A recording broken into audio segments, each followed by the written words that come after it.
the criminal acts of the Israeli occupation forces against civilians. None of them used any fire weapon or lethal weapon. Disproportionate force and live ammunition to kill civilians premeditatively. Genocidal actions against the heroic people of Palestine protesting in dignity and peace. Horrific violations by the Israeli forces. Systematic aggression of Israel against the Palestinian people. The massacres perpetrated in cold blood. Impose horrible bloodshed and political tensions in the region. Indiscriminate killing and wounding by the Israeli military constitute war crimes and anti-human rights crimes. Terrible massacres carried out by Israel against Palestinian civilians. United Nations Watch, you have the floor.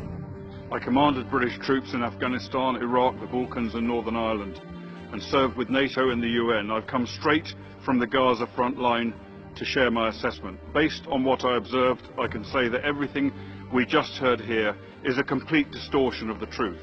The truth is that Hamas, a terrorist organization that seeks the destruction of Israel and murder of Jews everywhere, deliberately caused over 60 of its own people to get killed. They sent thousands of civilians to the front line as human shields to terrorists trying to break through the border. Hamas's goals, in their own words, was, quote, blood in the path of jihad. I ask every country in this council, you've all been telling us that Israel should have reacted differently, but how would you respond if a jihadist terror group sent thousands to flood your borders and gunmen to massacre your communities? Your failure to admit that Hamas is responsible for every drop of blood spilt on the Gaza border encourages their violence and use of human shields. It makes you complicit in further bloodshed.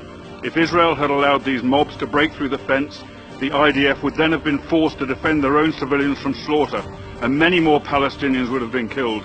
Israel's actions therefore saved lives of Gazans, and if this council really cared about human rights, it should commend the Israel Defense Force for that, not condemn them on the basis of lies.